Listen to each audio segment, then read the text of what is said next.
Welcome everybody to another live video from Peace Warriors Martial Arts, and please forgive my outfit. It's very hot in here, or in other words, have patience with my outfit as it's very hot in here, as that is kind of the topic of what I wanted to discuss in this video today.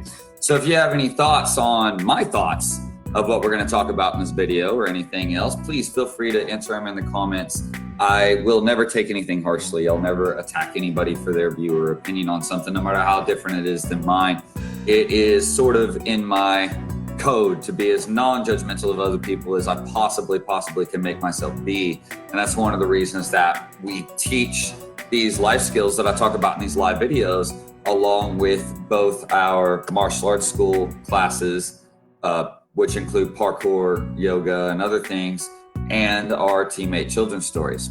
So this week is Patience Week for us.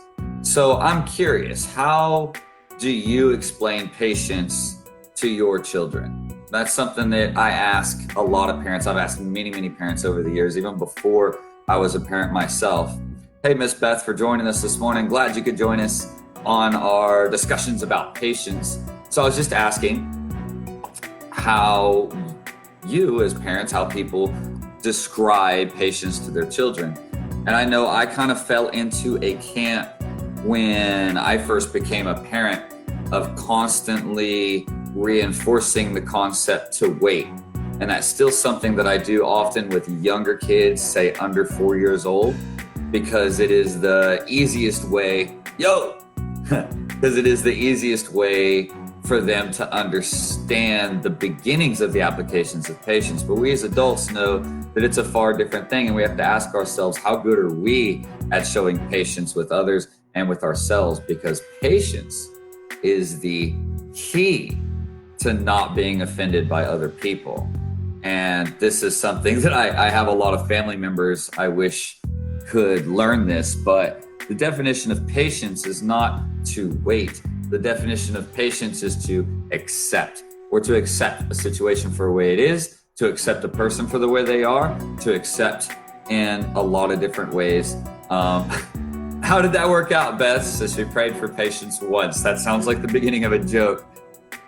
Oh, I see. Yeah, well, that girl will teach you patience, right? That girl will certainly help teach you patience. So the concepts we like to talk about as far as patience and life skills when it comes to what we're doing is to learn how to accept the situation. Now that might be accepting that we have to wait for somebody's attention. That might be accepting that we have to wait to ask a question. That's why in a lot of the things teach the raising the hand. I know that's generally a school thing, but it helps when you're dealing with young children who haven't quite got that idea of control of when it's okay to interrupt or when it's rude to interrupt or things like that. So it helps them, if they can raise their hand and wait for you to acknowledge them, it helps them learn when it's appropriate to jump into a conversation or to interrupt in a conversation that's being had by two other people.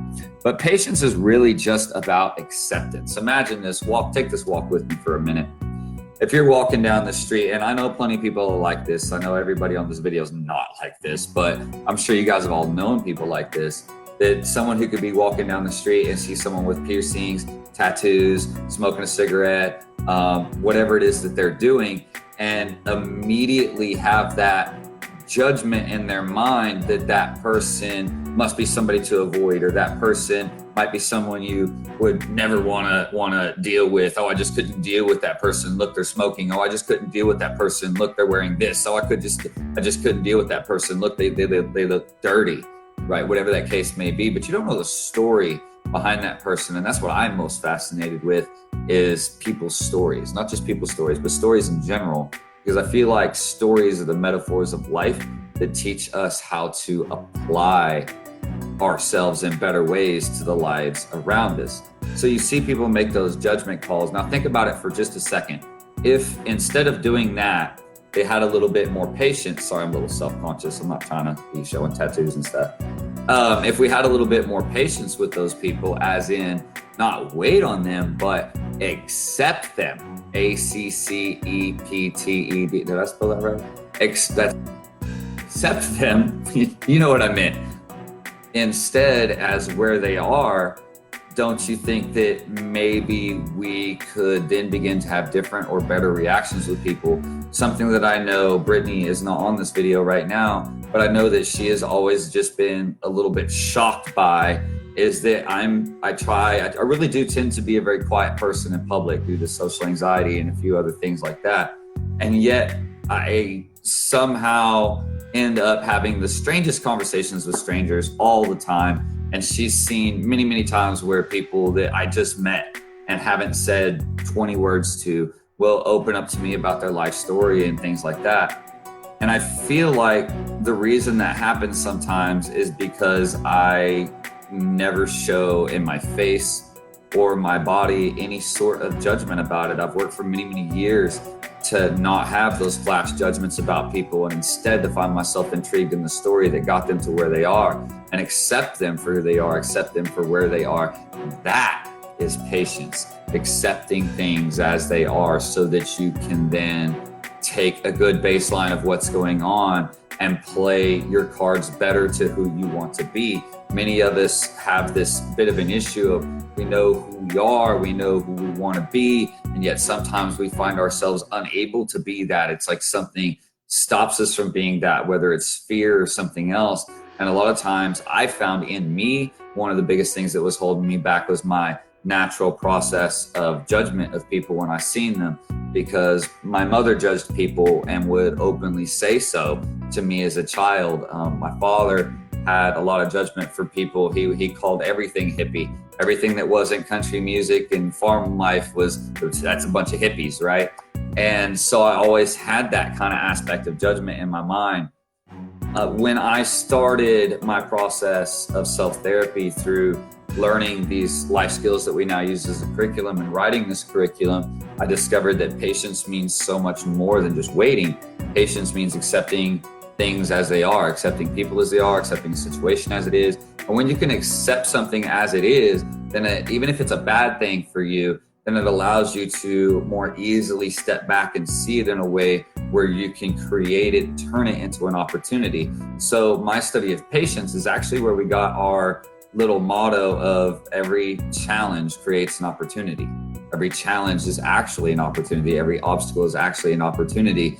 If you apply patience, you accept it for what it is, so you can process the negative feelings that you instantly have about it and move past that. And you'd be surprised how you can see ways that situation that seems so detrimental can now turn into an amazing opportunity to show who you are, to prove who you are. And that goes back to like what Beth said earlier in this video. It's about praying for patience, and then one of your daughters, right, is the type to teach you patience. And that's what it really goes down to, is being able to recognize that in my mind. Just curious what your guys' thoughts on it were. Tasha, thank you.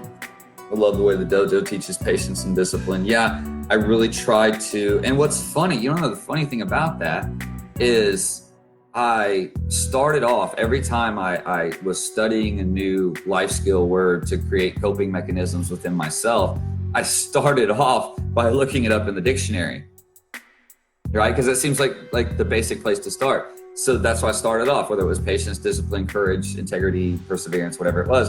I started off by looking at the textbook definitions in the dictionary, in Merriam-Webster dictionary, and it was enlightening. It was enlightening. And I found that in seeing those definitions, I was able to see applications of those words in the real world that were far different from the examples I'd seen in the real world, that were far different from what I had been shown how to use these in the real world. And it really opened my eyes, gave me a lot of epiphany moments as I was studying those things like patience. And then I see that when it pops up. And of course, the first definition of patience is to wait. But read down, right? You know how each word has like 2 or 3 different definitions, and then they use it as an example in a word in the dictionary. And you will see how it also has a definition of to accept the situation, to accept the person as they are. And the funny thing is, I've met some of the coolest people in my life, heard some of the best stories in my life from people no one else would approach, because they maybe look like dangerous people or they look like dirty people. Matter of fact, just a couple of weeks ago, I was driving by a corner at I-240 in Oklahoma City, and you know where all the the panhandlers tend to hang out.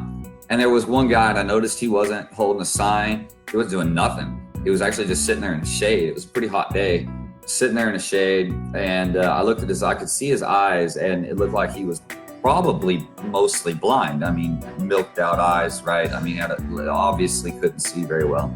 And I did notice there was a sign nearby him that was just kind of laid up like he'd given up. It said something about lost my vision, lost my job, trouble getting new work, any job offers or anything would help. And he's sitting out there, and I noticed he's got a bottle of water with him, and it's dirty water, like it's yellow water, right? And I know most people would just drive by that, and I look over and I see a half-eaten bag of beef jerky sitting beside me, because I have to keep things for snacks around to help with my inflammation. Little side note, I'm gonna say pumpkin seeds. I've gotten kind of addicted to them lately. I'm not big on store-bought pumpkin seeds, but there's some great recipes to make them taste better. But pumpkin seeds are amazing for helping with inflammation and things like that.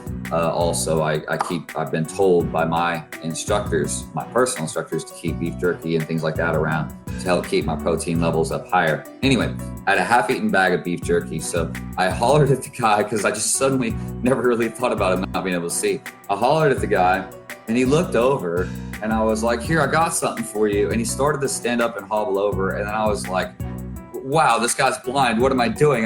He's gonna walk into traffic because I hollered at him. So I got out of my truck and I handed him the beef jerky. Axel was in the truck. The light turned green. People are honking at me. I'm all waving at him like, hey, just smiling.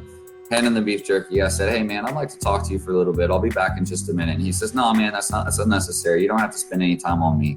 I understand, I don't have anything interesting to say or whatever. And I was like, no man, just give me time. So I went on down and finished my errands, and I came back, and on my way back through, he was still sitting there. I found a place to park, and me and Axel, I took Axel with me because I want Axel to understand the world. I don't want him to fear the world. Does that make sense? Plus, I'm a martial artist, and I kind of figured, well, if anything goes wrong, he'll probably be okay. Plus, it's a big public place in broad daylight. Just to hand the guy's blind, right? So we walked back over to where he was, and Axel starts asking questions because he had a baby carriage with him, and it had like next to nothing. I mean, he says, does the guy have a baby? I said, no, he doesn't have a baby, buddy. That's pretty much everything the man owns. It's what's on his back and what's there in that cart. Axel's looking at me and says, how can that be? I said, buddy, did you know your daddy was in this position? I've been homeless twice. I've been this guy pushing all my stuff around in town, like picking up cans and trading them in for recycling, trying to get people to give me scrap metal so I could get money for food. I said, your daddy has been in this situation. He looked at me wide-eyed because, no child really ever thinks about their father now, how things are today, having ever been that. I said, man, I've been there. We got to show compassion to these people. Let them know that people do care. So I walked up and I let the guy know I was there very calmly because I didn't want to scare him. I knew his vision was gone. And I sat and I just started talking to him. I didn't talk to him about myself. I mostly just started asking him questions. As I say, I didn't want to ask him anything that would hurt his feelings or bring up bad memories. And so I asked him some basic questions about the weather, some small talk stuff. Yeah, it's hot out here. And I asked him, I said, what, if you don't mind me asking, what happened to your vision? Did you have a disease, something like that? And it turned out he had some kind of degenerative disease, and he hadn't went to the hospital because he couldn't afford insurance for himself. He had bought insurance for his family. He had been married with children, 2 children, and had a pretty reasonable factory job. I think he said he worked at, can't remember where, but he couldn't afford to have the insurance on himself. So he had it on his family. And when the degenerative eye disease hit him, there was nothing he could do about it. Eventually he lost his job because it was dangerous for him to be working there. He had a difficult time finding another job. He started telling me a little bit about the story, and then how after he lost his job, his wife tried to help him out, but she told him that she needed somebody who could provide for her and the kids because she didn't want to work. And so pretty much kicked him out of their house, and he'd been homeless ever since, which had been about 4 or 5 months when I was speaking to the man.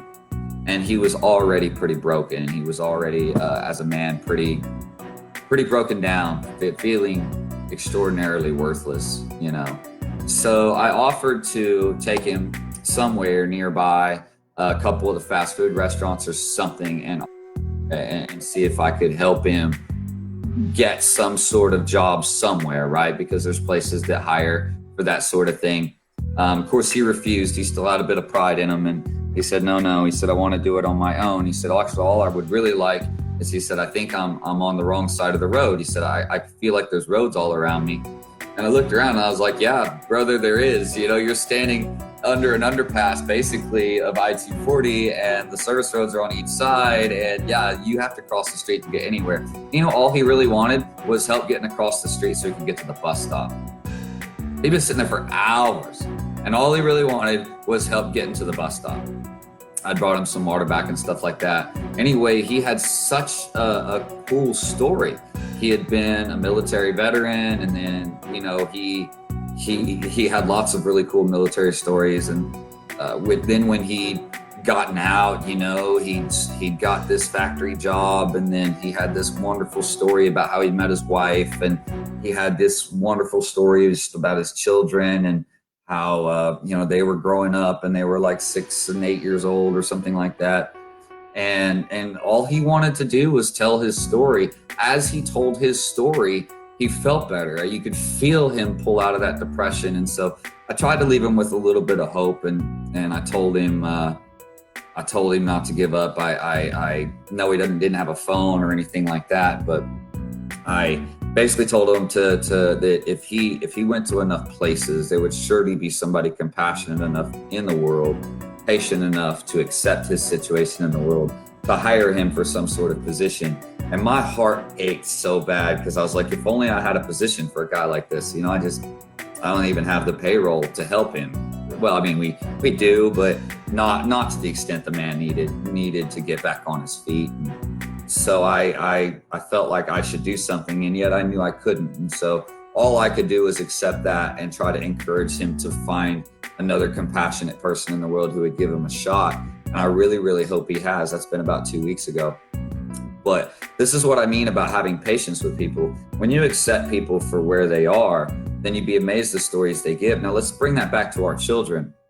How many times, I mean, it's easy to get frustrated when our children throw some sort of tantrum or whatever it is, but sometimes we need to learn to have patience and understand that emotions are big and difficult to control, even for adults, and especially for a child who may just be tired. They may just be hangry. Have you guys ever seen Brittany when she's hungry? Just gonna call her out. I don't know if you've ever seen Miss Brittany when she's hungry. She's a grown adult, right? Kids act no real different from that. But being able to remind yourself that patience means to accept the person where they are and accept the fact that they are in that bad mood. Now, honestly, maybe that bad mood is unacceptable. Maybe the way they're going about it is unacceptable, but to at least accept that they feel bad first, then you're gonna be able to get through to them a lot better. So if you approach that child who's having that tantrum and let them know in some form or fashion that you do accept the fact that they feel bad, you accept the fact that they're upset, you accept the fact that they are hungry, you accept the fact that they're upset they didn't get the toy they wanted or whatever it is. And then you explain to them that they need patience as well to be able to accept that they didn't get that, because maybe by not getting that, something better is going to come their way in the next few days. You can explain it in lots of different ways. But first, you've got to learn to accept them for the way they feel right now, so that you can get to the root of their actual problem, which oftentimes is something just as simple as they're tired, right? So that's dangerous. I know, Tasha, I know it's dangerous, but that's my thing. That's my thing. I will put myself in danger to show compassion and patience to others, simply because no one ever would have gave me a chance. See, that's the thing, Tasha. There's times in my life people thought I was dangerous. Right? I was homeless. I walked the streets. I never panhandled, but you know, I wasn't opposed to a handout. I worked cons. I did all kinds of things to make ends meet when I was a teenager and young adult. And people would have thought I was dangerous. A lot of people did think I was dangerous. There were rumors that floated all around my high school. Oh my goodness, the rumors. Matter of fact, I dated a sergeant's daughter in my hometown for a short time. And he started passing around rumors about how dangerous I was just because I had become homeless. So now that suddenly I was homeless, he decided I was dangerous because I was homeless and started having me picked up constantly for drug trafficking and other curfew violations and things along those lines. So there was a time people thought I was that dangerous guy. And so I have a hard time considering the danger too much until it's already there. Oh, Brittany. Yeah, no, calling out Brittany. Yeah, no. Oh, I'm sorry. I misunderstood what you were saying, Tasha. Yeah, that is dangerous. I might get kicked in the head for that later, but at least I'm used to it, right? At least I'm ready for that. Thanks for clarifying. I'm sorry, I went off on a tangent with that. So I was talking about kids and patience with children, accepting them for where they are. So if they're throwing that tantrum, being able to get down on their level, give them a hug, say, look, I understand that you feel really upset and your heart feels really heavy. You feel like you can't have anything. You feel like you can't do anything about it. I understand how you feel and I understand you want to cry. Do you know daddy sometimes feels that way too? You know, daddy sometimes wants to cry too when he doesn't get his way. But, you know, we do our best and we approach those and we go to the ones that love us and that support us and we get a hug, and then I give him a hug, let him cry on my shoulder for a minute. I say, now look, man, now that's me showing patience and accepting you for how you feel. Now, can you show me some patience and accept the fact that you can't have this toy today, or accept the fact that you are really, really tired and need some rest, or accept the fact. Now, it took some years when he was 3 or 4. It took a bit to click in. But by the time he was 5 to 7, now this is a child who will look at you and he will go, tired. I'll go, you want to lay down? Yeah. That's it. There are no nap times anymore, but he will take his own naps, or he will go lay down, or he will whatever. He knows when he's tired. He recognizes it and he accepts that he's tired, even if he wants to play in that moment. He'll accept that he can't play his best because he is that tired. Yeah, that's it, Toss. And that's all I'm saying, right? I'm saying, look, I understand you're upset, angry, sad, whatever, but you can't hit, punch, hurt people because of it. That's exactly it. So I accept that you're upset, angry, and sad. You can accept that you're upset, angry, and sad, but I also need you to accept that you wouldn't like it if other people hit, punch, bit, or tried to hurt you because they were upset.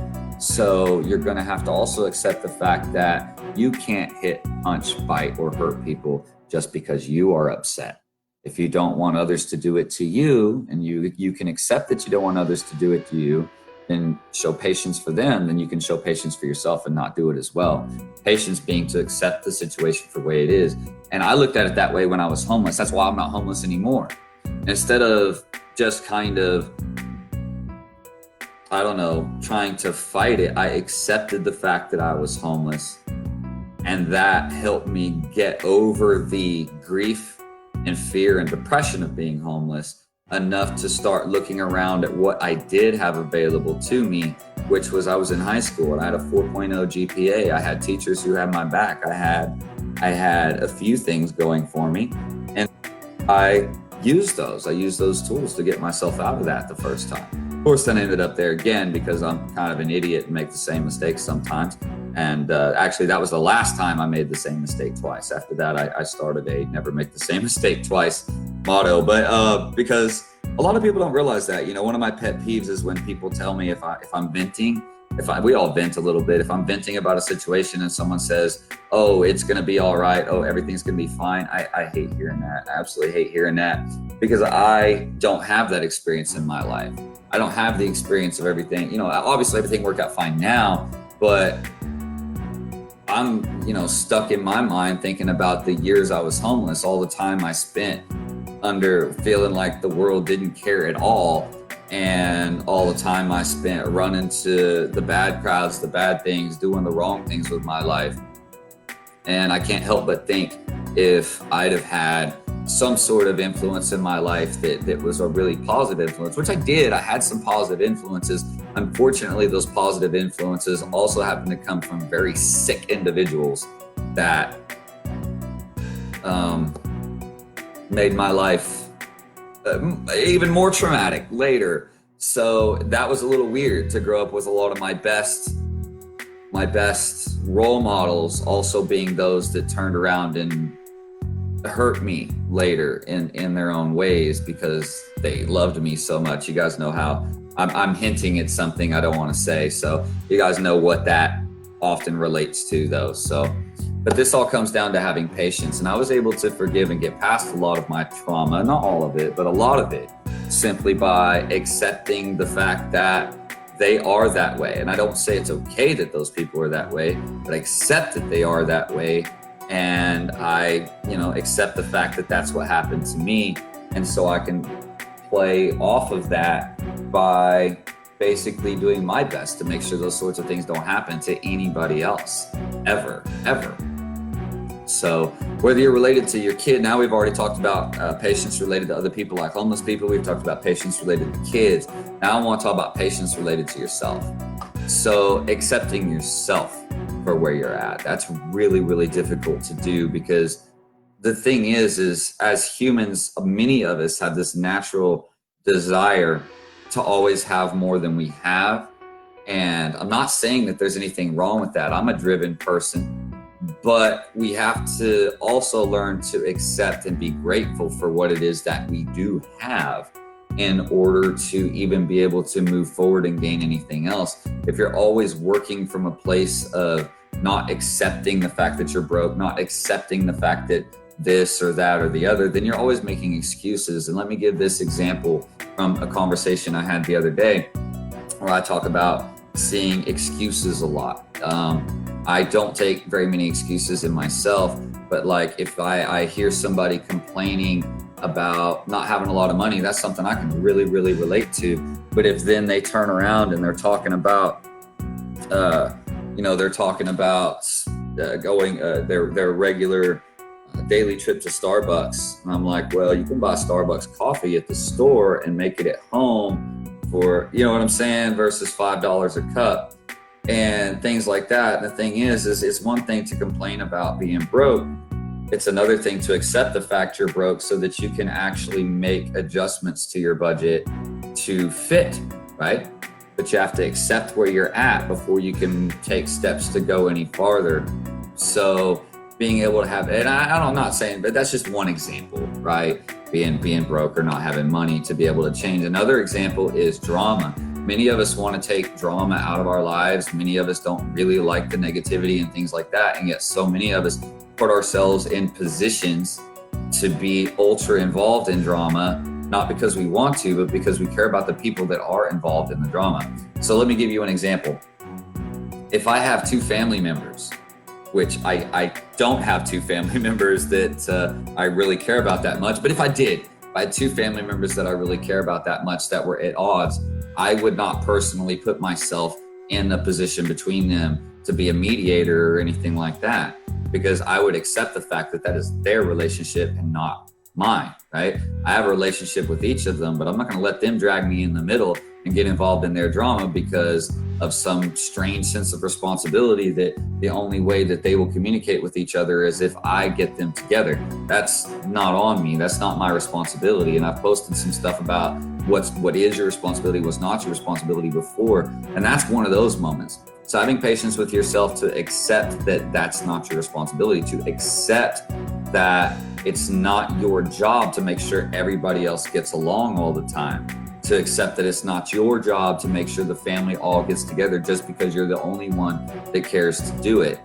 If you can't lead other people to get involved, then these are things you can let go to begin to let go of drama. It was really hard.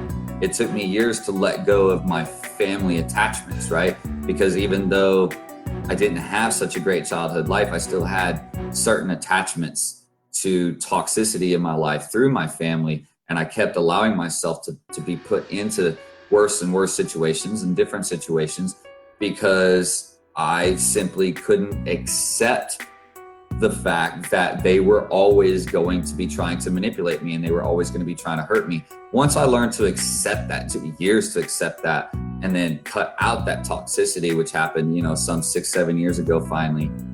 It's amazing what can happen because then I was able to actually foster the relationships that mean more to me within my family, such as my grandmother. I absolutely love my grandmother, and I've been able to foster my relationship with my grandmother since by not worrying about and wasting energy on the relationships with the toxic people in my family who were always wanting to have that relationship with me. And now I realized later on, they were wanting that relationship with me simply as a way of feeling better for themselves, as a selfishness and things like that. And to have enough patience with myself to accept that I was not capable of emotionally or maturity-wise dealing with that situation, much less was I even responsible for their feelings, right? Knowing that I'm not responsible for how somebody else feels about themselves, then that really helped me a lot in being able to break a lot of the toxicity out in my life. So patience was a really big one when I studied it. When I did the study for patience for our life skills programs, probably spent, I did it in a month, but I spent countless hours. It was one of those things that my OCD kicked in on, because I was finding things that I found very, very applicable to my life the more that I dug into it. And so I think across a month, I probably spent a solid 500 to 700 hours, 500 hours, somewhere in that neighborhood, just studying and applying and writing about the concept of patience, which has all been boiled down to what you see in the word of the week stuff that we talk about now. Setting boundaries with family is crazy hard. Yes, you're right about that. Crazy, crazy hard. I can't tell you how many times I, for lack of a better term, relapsed with certain members of my family because I looked around and I would be talking to somebody about a particular family member of mine, and they would say, oh, but that's your so-and-so. You've got to have a relationship with them. You've got to help them. They brought you into this world. They did this, they did that. Oh, maybe you're right. I owe them on some level. But you know what? Anyone can bring a person into the world. It takes a special person to help that person learn how to cope with the world. And I had to accept that I had to search deep within myself and come out with an opinion, and this is just my opinion, that simply bringing a person into the world does not automatically mean that person ever has any responsibility towards you in any shape or form whatsoever, unless you earn that, and that you got to earn that. And the fact is I was trying to give this compassion and these relationships and what these people wanted to people who had never bothered to give them to me, who had never bothered to earn it from me, whether it was from when I was a kid or when I was older. And that's why I'm big on talking to parents about, don't forget, if you want your children to be more respectful, you want your children to be more courteous, you want your children to show more patience, you've got to also learn to be the example of that so that it's easier for you to explain. To practice something is to learn it once, to teach it is to learn it twice. And so in that way, you can be a better teammate to your children and help them learn to cope with the real world better. Yes, relapse is the right word. Yeah, I relapsed multiple times when it came to those toxic relationships with my family. But it hit a point that I finally had when I was reading about patience, studying patience for our life skills curriculum, that I had to look at it closely, and I had to be brutally honest with myself and say, am I actually accepting the fact that these people are really only wanting this relationship with me because they keep wanting to drain me of energy, because they keep wanting things out of me, because they keep wanting to make themselves come across as better than me and push me down so that they can feel better about themselves. And I realized that all of their actions and all of their words were towards that one particular goal. Then I had to accept the fact that I had been a victim of myself by allowing this to continue due to some strange societal conditioning that I somehow owed those people something just because they were my blood relatives.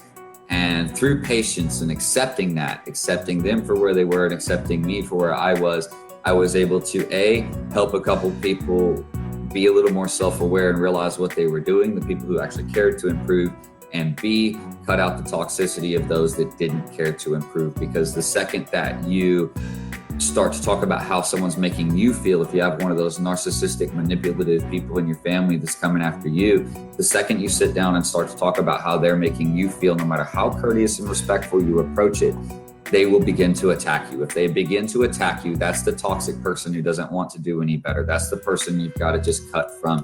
You have to. You just have to. It's for your own mental health. It's for your own health and benefit. So if you take nothing else from this video, just remember this simple thing. Patience can mean to wait, but truly patience is about accepting things as they are. whether accepting that you need to wait on something, accepting that you need to take action to get out of your situation. So many people I hear complain about situations that they're in, and when I make suggestions of changes of mindset they could make that could help them go out of that, then they're not willing to have the patience to accept that they have a choice. Instead, they will look at you and say, I don't have a choice, I don't have a choice, I have to. Well, that means you've taken on responsibilities, and that's okay. That's your prerogative to take on those extra responsibilities if you want. But you also have to accept the fact that it's you causing your own drama in your life when you're in that position, and that you gotta quit telling yourself you don't have a choice. At least admit to yourself that you do have a choice to cut that out. You do have a choice to stop putting yourself in that position. You do have some amount of choice to change your behavior. You do have a choice to change your spending behaviors if you're broke. Even if things are tight, no matter how tight things get, there's always something that can be cut. I know I've been all the way down to being homeless twice, okay? So I'm the last person to get pity from when it comes to being broke. I've managed to make it work. We're still living in a household. We're living on $2,000 a month, which is great. That's a lot more than some families make, a lot less than most. But did I say 20? I meant 2,000 a month. We're running our entire household on $2,000 a month. It can be done. That's a single person job that's ever being able to take home before taxes $500 a week. Now that's actually a pretty high paying job, but for a household that has 2 working parents, that's doable. But you have to keep the expenditures down, right? You have to keep the expenditures down. And so one of the ways that we do that, well, there's lots of ways you can do that, but the best way to do that is to actually learn how to budget. If any of you guys are interested in doing a workshop on how to budget, I'd be happy to teach a free workshop one weekend on how I do business budgets, so that hopefully it can help you learn a little bit better on how to do home budgets so you can see we can cut. I'd love if we do something like that. Miss Tasha, I know, has been phenomenal at budgeting. I'd love to have her come co-host that with me if that was something along those lines, right? But again, having patience with others, not judging them when you see them out there and say, oh, they must be a bad person because they're smoking a cigarette. They must be a bad person because they got a tattoo. They must be a bad person because they're dressed funny. They must be a bad person because they're homeless. They must be a bad person because of this, and never accept them for who they are. If you truly want to help people, you truly want to be compassionate, you have to start by accepting them from where they are. That was step 1. That's what we talked about the first part of this video. Step 2, acceptance with your kids. Accepting your kids where they are, even when they're throwing a tantrum, even when they're having a bad day, and accepting that they're having a bad day. Relating to them by letting them know that you understand what that feels like in their chest and how hard that is to control, and then suggesting ways that we can help get that under control. Whether that's breathing, whether that's, hey, let's, why don't we go out to the car for a minute and jam your favorite music for a second? Why don't distraction, just distract them. But before you can do that, you have to have the patience to accept that is how they feel right now. They're bored right now. They're upset right now. They're whatever it may be. They're angry right now. They just don't know how to go about expressing it in a helpful way. And so that's one of the things that we try to cover in martial arts as much as possible. Third thing that we're covered. Oh, Beth, you good at budgeting too? Yeah, man, you have to be. All them kids. Very bad at following. Oh man, I gotta show you something. I'm sorry. Gotta show you something. That reminds me. So I've had a few of those months myself, right? Like, I'm really good at budgeting. I have 3 different versions of a budget, but one of those is the paper budget, right? I like writing paper budget. So my paper budget is something that I keep in a calendar. This particular month, right, was the business budget. And I went over it by $1,200. We lost $1,200 that month. By the way, that was in May. It was just 2 months ago. And yeah, I went way over budget. There were some unforeseen expenses pop up when it came to supplies and testing weeks, ads, and a couple of other things along those lines, vehicles breaking down, and I went way over budget. But luckily, I'd been blessed to be in a pretty good position the year before to have enough plenty in the savings account to cover it. But I can be pretty bad at following my own budgets myself, and that's why I've done a lot of study on budgets, and why I do a lot of study on changing habits, right? Because I know habits are hard to change, but if you can manage to change a habit for about 3 weeks, 3 days, it gets easier. 3 weeks, you almost don't even bother by the old habit anymore. So if you have a habit of, say, going to Starbucks every morning to get a coffee, when you start getting your favorite coffee at Walmart, for those first 3 days to 7 days, it's going to be like a real pain and nightmare to make it at home. It's not going to feel right. You feel like you're missing your time, you're missing your alone time, whatever it is. But if you start, making the coffee at home and then just going and sitting in the car for your alone time, or finding a spot to hide outside, right? Somewhere you like to go. It is summertime, so we have that while you enjoy your coffee. And you'll find that you'll wind up saving money. And after about 3 weeks, you'll barely even miss going to Starbucks from time to time. I mean, it's not that you can't still go from time to time, but going every day, like for example, that's $5 a day. That's $150 a month right there. That you can turn that $150 a month into probably $50 a month by buying the same coffee at Target, Walmart, or your favorite store to get it from. See what I'm saying? So you can save $100 a month right there. Now think about other habits that you have of spending and how easy it would be to trim another 50, another 100, another 25, whatever it is.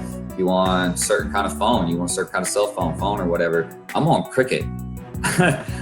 We on Cricket Wireless, because that's $60 a month per line. $60. So I'm on Cricket, right? Because that was a change. That was an easy way for me to cut my phone bill in half. There's ways to do that. There's ways to do it. You just have to accept that it's not going to be as nice as what you wanted. But if you really want to, you can make it work until you have a better budget. Beth, you do yearly, quarterly, and per paycheck. Wow. See, I do mine monthly. I do mine monthly, quarterly, and yearly is how I set my budgets. And the yearly one is constantly changing. The quarterly one is constantly changing, but I at least try to stick to my monthly ones. 21 days in a row. That's the number I was saying. I said 3 weeks. That's about right. Yeah, 21 days in a row makes that change, right? And that 21 days can be hard, but it can change your life. And 21 days is not that long. It's not that long if you got the willpower to make it that long. You got the willpower to exercise for 21 days. And by the way, if you're trying to start an exercise routine, that's not even exercising for 21 days, mind you. 3 weeks to set that routine, you just need to start off exercising like maybe 2 to 3 days a week. So that's only actually exercising 6 to 9 days across that 21 days for that habit to become set in. So it's easier than a lot of people think, but you have to have the patience to accept yourself for where you are for that. You have to have the patience to accept your kids for where they are so that you can stay calm and help them cope better with their emotions by taking them outside, talk to them about it, distracting them, give them something to do. And of course, first and foremost, have patience with yourself when you lose patience, because even I will lose my temper sometimes. I told that story how I lost my belt last week. Some of you guys saw that in a live video, and I cut my hand and everything else because I'd lost my patience with myself and I lost my patience with other people. And I didn't hit anybody. No, nothing like that. It was nothing scary, right? It wasn't anything crazy.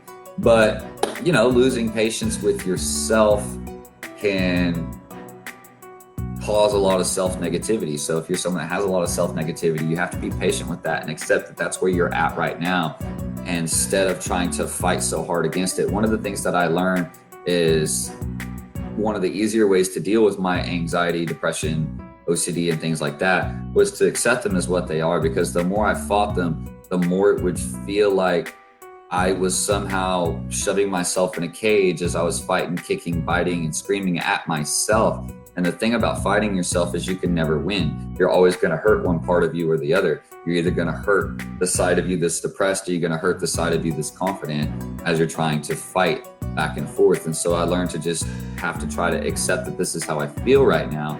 But just because it's how I feel right now, it doesn't mean that's how I have to act right now. And even though sometimes it feels like that's how I have to act right now, when it gets to that point, that's when I take a walk. It's when I go take a nap. It's when I try to do something. Or sometimes I'm around people and I can't do anything, but that's when I look and be so grateful for the team I have now. I look at Brittany, I look at Colin, I look at Megan, I say, hey, can you guys handle this? I look at Doug, I look at Shirley, Buck, even Tasha, Beth. I'll look at someone and say, hey, can you handle this? Can you watch this for me for a minute? Because I just need a moment to get my head straight and get my patience back together.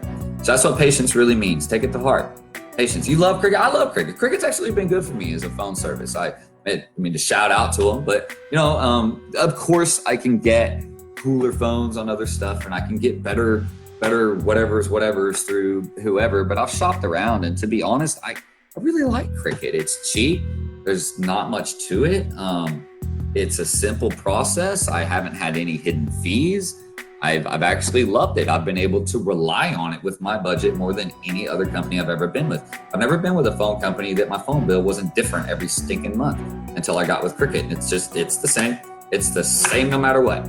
So I've always enjoyed them. So remember, have patience with everybody you see. Have patience with your children. And of course, have patience with yourself. I don't mean wait on them. I mean, accept them for where they are, because that's the only way that you can play your cards in a way to put yourself in a position to guide and lead them to something better. Otherwise, you're just pushing them away and making them fight within themselves by now they're starting every time they get sad to tell themselves that they're not supposed to be allowed to be sad. Every time they get angry, they start telling themselves they're not allowed to be angry. And that begins a fight back and forth in the head, and nobody wins when there's a fight. That's one of the keys in martial arts, de-escalation, the ability to not have to fight, because nobody wins. There is no winning in a fight. There is only losing. So we'll see you guys again. Be the best teammates you can be. Be the best at being you.